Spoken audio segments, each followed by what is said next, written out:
If you tie a clinch or any cinching knot to your clousers, your balance leeches, any fly that needs to move in the water in a jigging motion, well, you might as well do this.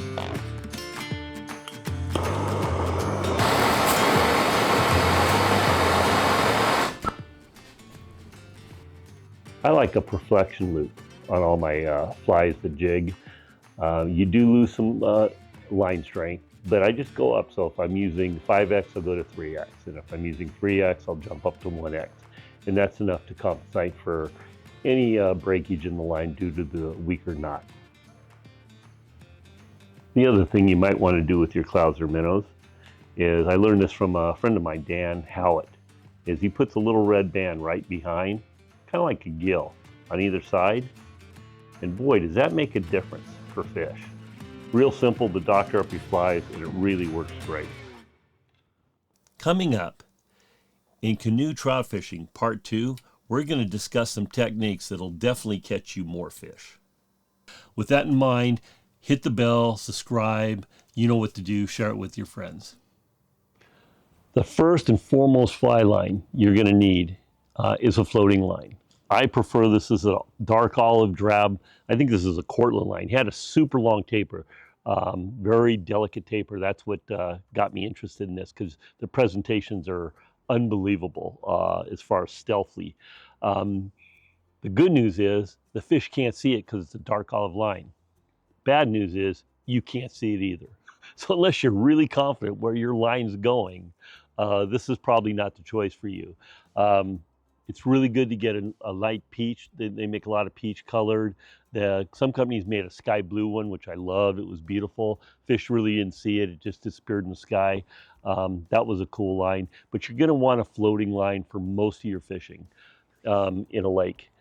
You're going to be doing it for your indicator fishing. And I like to talk about indicators real briefly. A lot of people poo-poo, they call them bobbers. Indicators are a strike indicator. So yeah, they can be used as a bobber. More importantly, if I'm teaching somebody, especially in moving water with hydraulics in a stream, you can see drag so easily with an indicator. Say, hey, see how that water's moving? Pull it in. Oh, see how it's slow? You can teach them seams in a day, which some fishermen spend 10, 20 years trying to learn how to read a river. It's not that tough. An indicator will help teach people when they have drag and when they don't have drag, and how to find seams. So indicators are far more than just a bobber. That's my little 2 bits on that. So we've covered floating lines. The other line you're going to need, I like to have, is an intermediate. Now you look at all these lines out here. If you have one rod, you just change reels. And sometimes people have extra spools. They just pop in a spool and they change them pretty quick.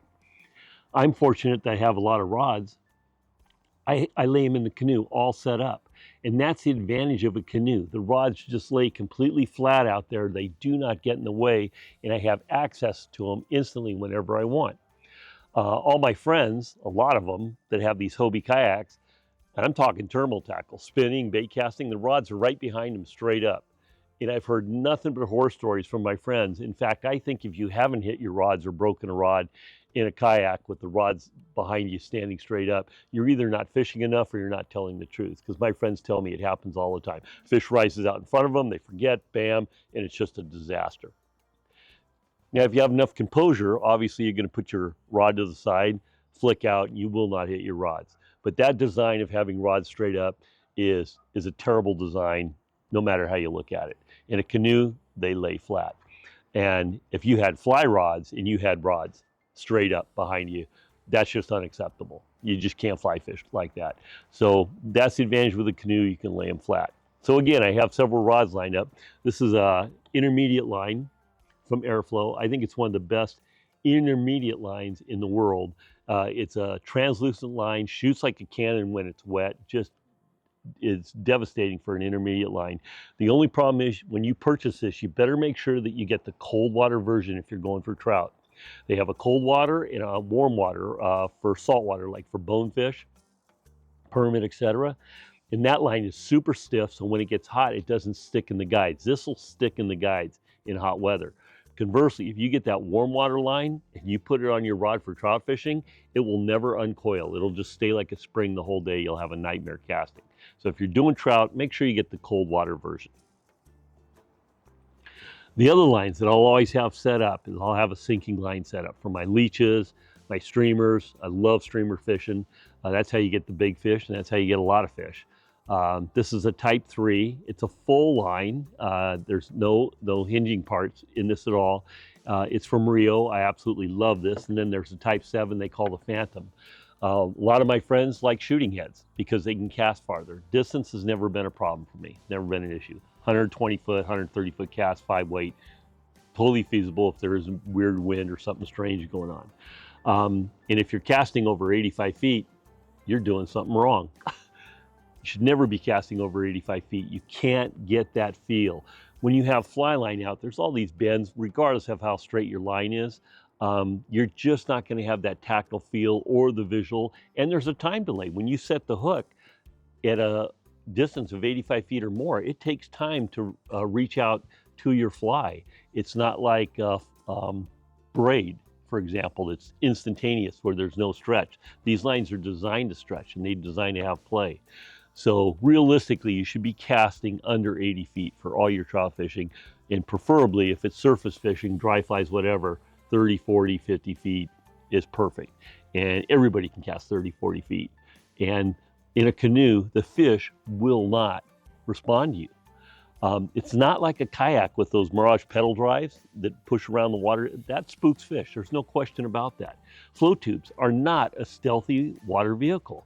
Your legs are in the water with these fins flopping around. The fish feel that on their lateral lines and they spook. A large boat with a large presence on the water, a footprint, they feel that. Canoe, I've had trout swimming under me all day long. Unless you do a quick movement, they just stay there. If you do that, they'll flash, they'll see that and scoot. But other than that, a canoe is by far the stealthiest vessel there is. And if you don't know what an Indian paddle or a Canadian paddle is, stroke. Indian stroke, Canadian stroke, look that up. It's a great way to sneak up on fish, wildlife, if you're a photographer, hunter, etc. It's a really cool paddle to learn to put in your quiver as you're using your canoe. Everybody wants to know about flies. Like if you have the right fly on, it's going to be the key to all your success. It's not. The correct fly is important, without a doubt. But it's also presentation, understanding fish behavior, temperature, Atmospheric pressure, moon phase, all these things you got to consider in the feeding phase, what insects are coming off, when they're coming off, what size. It's all part of the puzzle. I always thought of fly fishermen as safe crackers.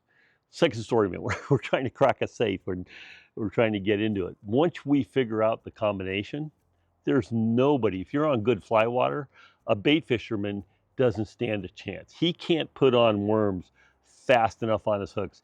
And that's why fishermen, they talk about getting 100 fish days, which is not uncommon in fly fishing. Once you have everything figured out and you're on productive water, it can be just a barnstorm, just fish after fish after fish, because you figured out the puzzle. And you should know, like when the insects come up, betas might be 3 or 4 feet down, and then 20, 30 minutes later, they're 3 feet down, then they're 2 feet down, then they're 1 foot down, then they're emergers, and they're smutting. So you'll actually follow the fish and you'll learn how to know these behaviors on the water you fish. So let's talk about flies, because everybody wants to know about it.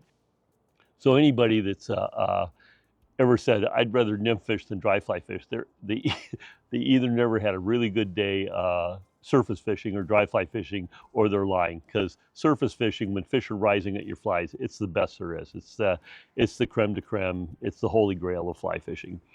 So I use this missing link. Mike Mercer came up with it. And as far as dry flies, this has replaced my yellow humpies. I still carry them, March Browns. I'll never get rid of my Royal Wolves or Royal Coachmans. That was the first dry fly I ever caught a fish on, so that will always be in my box. It's a little sentimental thing to me, and it's a good searching pattern. But these missing links, Mike developed it. He's a friend of mine, but I'm not pushing it for this fly for him. And if you look at Umpqua Feather Merchants, or if you go to the fly shop, it's called The Fly Shop in Reading, and you pull up their catalog, you look up flies, and then you go Mercer's Flies. It's just page after page after page. And he's the one that came out with the epoxy back nymph that everybody has in their box. You probably have some already in your box. So Mike's been an innovative tire. These are his little yellow Sallies, this whole row here. I won't go to Montana without those. He has all these flies, but the missing link is above and beyond any fly I've ever fished with in my life for dry fly fishing. It was designed as an adult caddis, and it destroys. Fish can't stay off it. It also works as a PMD, so pale morning done. Catches fish there. Oh, you're covered for 2 flies with 1 fly. Terrific. Nope. It also works for a spinner. That's great. That's free fly. It also works as an emerger. So now you've got 1 fly that fishes all 4 of these things, plus miniature stones or tiny stones. This fly just covers so many bases. All you have to do is have remotely the correct size, and fish are going to hit it, and you'll have a blast.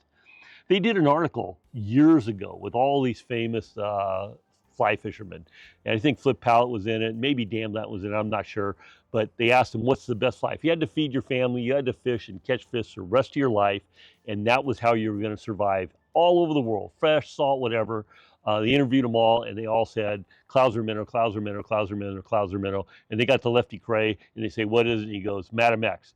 They go, Madam X? He goes, yeah, because I know all those other knuckleheads are going to say a Clouser minnow because it is the best fly in the world. Now that's for saltwater, freshwater alike. And they've also done a similar article for freshwater. It's a woolly bugger. So a woolly bugger, we have all these different versions of leash patterns now that have kind of evolved beyond the woolly bugger, but that stripping, bait, nymph, leechy looking bug, dragonfly, nymph, larva, all the things that it represents for fish. There's so many versions out there, and they're all great. But those are the flies that are the creme de creme in all of fly fishing if you had to survive. But we want to catch them on the surface, and that's where that missing link comes in. Put that on. I like to use a little bit of fluorocarbon for my last 3 or 4 feet. I'll grease the line up to about 3 feet, 2 feet from the fly, and then there's nothing on it. So the fluorocarbon actually sits under the water. It sits just enough that it won't pull your fly down, but the fish can't see it.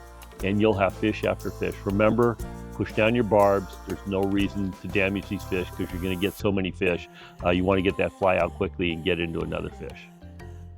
Coming up, in Canoe Trout Fishing Part 2, we're going to discuss some techniques that'll definitely catch you more fish.